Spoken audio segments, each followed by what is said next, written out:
नमस्कार दोस्तों, स्वागत है आपका स्टेनो गुरुजी यूट्यूब चैनल। तो आज के वीडियो हम लोग प्रैक्टिस करने वाले 120 शब्द प्रति मिनट की स्पीड से डिक्टेशन का यहाँ पे अभ्यास करेंगे और इस क्रम में यह हमारा 25वां वीडियो है। इससे पहले हमने 24 वीडियो अपलोड किया। अगर आपने नहीं देखा है तो आप हमारे प्ले लिस्ट में जाएंगे, वहाँ पे क्रम वाइज आपको वीडियो मिल जाएगा और प्रैक्टिस करके आप अपनी स्पीड इंक्रीज कर सकते हैं। इसके अलावा अगर आपको पेड ग्रुप चाहिए तो आप चाहें तो चैनल का मेंबरशिप ले सकते हैं, हमारे पेड ग्रुप को ज्वाइन कर सकते हैं। अधिक जानकारी के लिए आप हमें मेल कर सकते हैं। हमारी मेल ID है std4stenographer@gmail.com। वीडियो पसंद आए तो लाइक कर देना और चैनल को पे पहली बार आए तो सब्सक्राइब करके नोटिफिकेशन बेल ऑन रखना, जिससे इंपॉर्टेंट वीडियो आपसे मिस ना हो। तो ज़्यादा समय ना लेते चलिए रेडी। 5 सेकंड 120 शब्द प्रति मिनट की स्पीड से सभी लोग प्रैक्टिस करेंगे। स्टार्ट। महोदय, आज इस समारोह में सम्मिलित होकर मुझे बड़ी प्रसन्नता हो रही है। जब से मैं आपके नगर में पहुंचा हूं, आपने जिस प्रेम और उत्साह के साथ मेरा स्वागत किया है उसके लिए मैं आपको धन्यवाद देता हूं। मैं जानता हूं कि यह स्वागत किसी व्यक्ति विशेष के लिए नहीं बल्कि यह देश के प्रति आपके प्रेम का प्रमाण है। भारतवर्ष जब से स्वतंत्र हुआ है उसके सामने बड़ी बड़ी कठिनाइयां रही हैं, परंतु ईश्वर की दया से हम एक एक कठिनाई को हल करते गए हैं और आज कहा जा सकता है कि अब हमें प्रगति के लिए प्रशस्त मार्ग मिल गया है।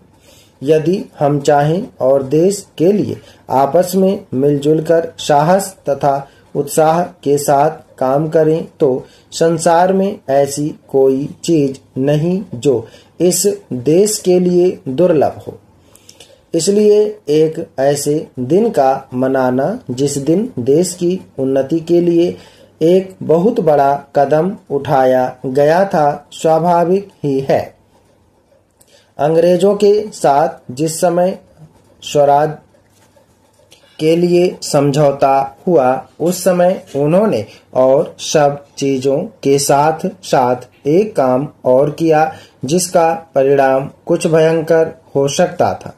जहां एक और अंग्रेजी राज्य सीधे तौर पर चलता था, वहां दूसरी ओर देशी नरेशों के अधीन 600 से अधिक रियासतें भी थीं।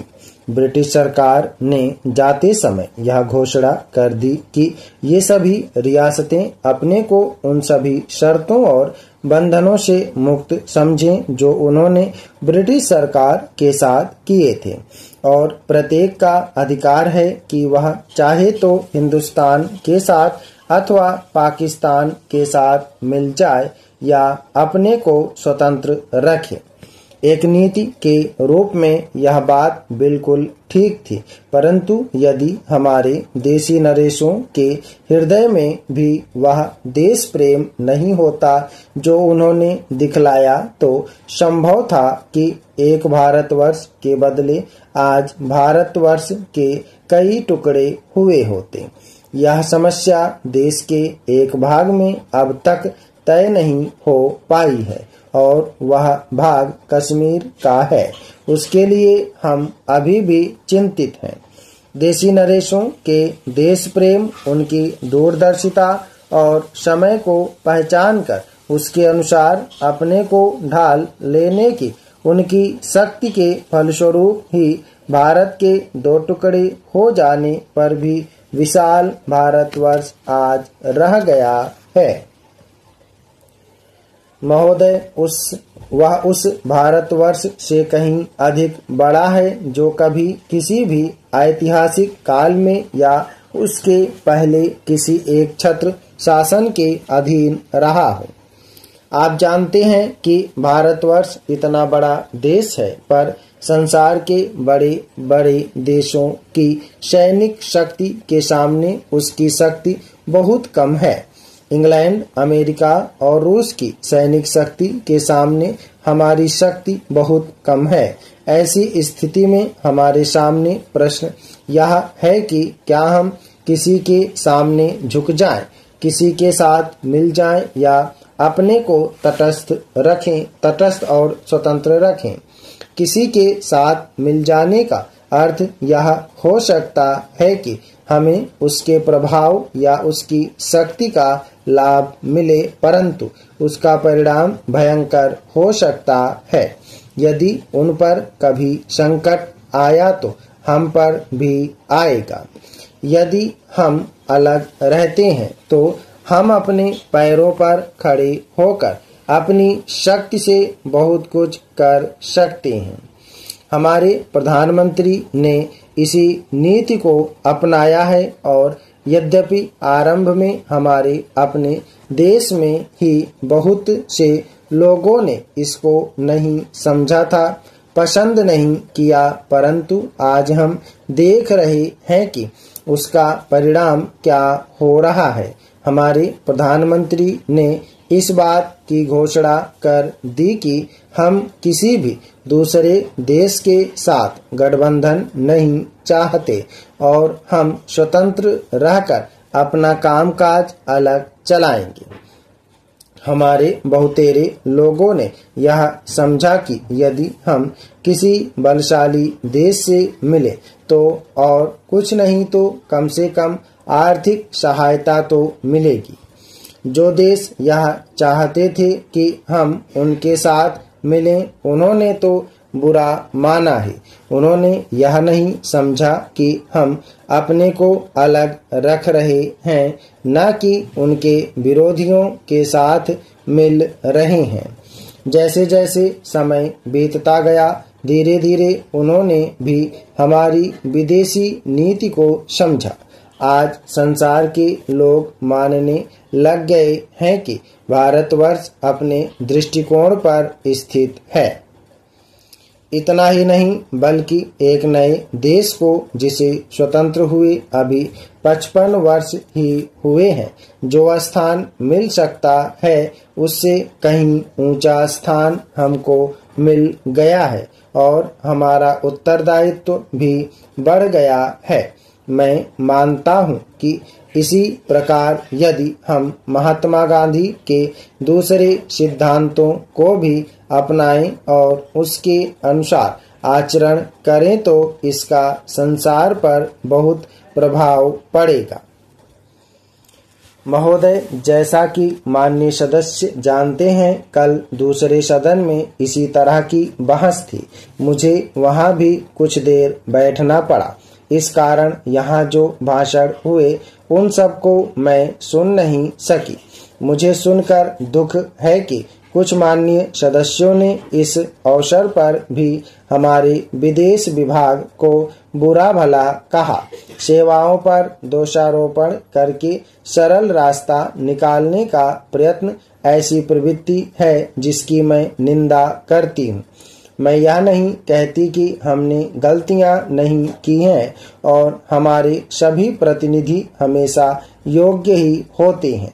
जब गलती हो तो हमें उसे अवश्य बताना चाहिए, लेकिन सदा आलोचना करते रहने से निरुत्साह पैदा होता है और मनोबल गिरता है। हमें उन औजारों को ही कुंठित नहीं कर देना चाहिए जिनसे हमें काम लेना है। देश और विदेश में हमें काम तो करना ही है। हम अच्छी तरह जानते हैं कि पाकिस्तान के शासकों को दी गई हर सहायता बांग्लादेश के निर्दोष लोगों के विरुद्ध इस्तेमाल की जाएगी। इस अवसर पर हमारे प्रतिनिधियों ने परिश्रम से बहुत अच्छा काम किया है। प्रस्तुत परिस्थितियों में वे जितने प्रभावी हो सकते थे हुए हैं। कुछ सरकारों के विचार निश्चित है और यदि उनमें सहानुभूति भी पैदा की जाए तो भी वे इस प्रकार के मामले में कोई स्पष्ट बात कहने को तैयार नहीं होंगे। मैं कहना चाहूंगी कि हमारी उन सेवाओं ने जो वर्तमान स्थिति से निपटने में जुटी हैं, साहस और समर्पण का परिचय दिया है। यदि कुछ माननीय सदस्यों को गाली देकर और सरकार पर साहस, दिशा और यहाँ तक कि समझ की कमी का आरोप लगाकर कुछ संतोष मिलता है तो मैं उन्हें इससे वंचित नहीं करना चाहती। कुछ सदस्यों के लिए हिम्मत का अर्थ गले की ताकत और भावुकता की भाषा है। काश की जिंदगी इतनी ही सरल होती। इस सरकार में बहुत से दोष हो सकते हैं, लेकिन उसमें साहस की कमी नहीं है, न ही यह आवश्यकता के अनुसार जोखिम उठाने से डरती है। जैसा मैं बहुत बार कह चुकी हूँ, हम इस स्थिति या किसी भी स्थिति के केवल कानूनी पहलू की चिंता नहीं करते। हम चिंता करते हैं केवल एक ही बात की, और वह है हमारे राष्ट्रीय हित, सुरक्षा और स्वाभाविक रूप से बांग्लादेश के बहादुर लोगों की सुरक्षा। इसी कारण से शांति से काम करने का महत्व है। स्टॉप। धन्यवाद।